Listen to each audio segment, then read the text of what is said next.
Дала қорғаны.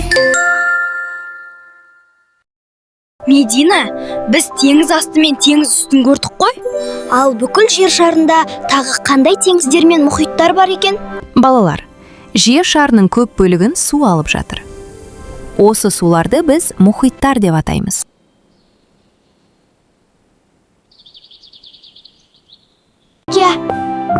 Қандай үлкен мұхиттар?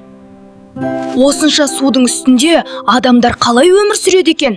Мұхиттарда тек балықтар емес, адамдар тұратын аралдар мен су үстіндегі қалалар да бар. Сонда аралдар дегеніміз не? Кел, ең әдемі аралдардың біріне саяхаттайық. Жер шарында үлкен де, кішкентай да аралдар бар. Кейбірі таулы, кейбірі құмды жағажаймен әйгілі. Аппақ су мөлдір аралды көргім келеді. Ондай арал бар, ол Мальдив деп аталады. Мальдив мұсылман мемлекет.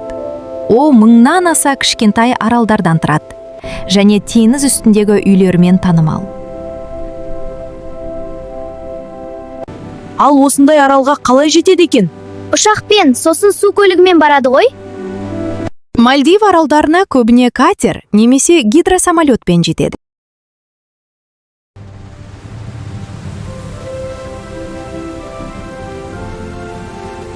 Мұндай көлікті капитан басқарады. Капитан болу үшін оқу керек, теңіз ережелерін білу қажет. Вау, қызық! Біз келдік, қандай әдемі! Демалыс осылай басталады екен. Мальдивте адамдар жағажайда жұмыс істейді, қонақтарға көмектеседі және теңізді таза ұстайды.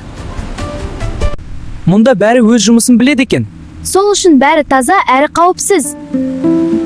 Жағажайда арнайы құтқарушылар жұмыс істейді. Олар адамдарды бақылап, көмектесуге дайын тұрады. Біз де ережені сақтауымыз керек. Құтқарушының айтқанын тыңдаймыз. Кейде ауа райы өзгеруі мүмкін. Ондайда теңізге түспей, қауіпсіз жерде болу керек. Қазір теңізге түспей-ақ қояйық. Жарайды, күтейік, қауіпсіздік бірінші орында. Жағажайда жолдар, бақылау орындары және демалуға арналған орындар бар.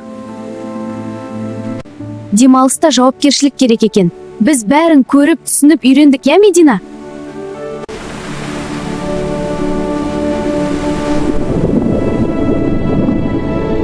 Мұхит, аралдар өте әдемі екен. Бірақ өз еліміздегі су айдындары да қызық қой? Туған жерімізге оралайық. Енді еліміздегі өзендер мен көлдерге саяхат жасаймыз.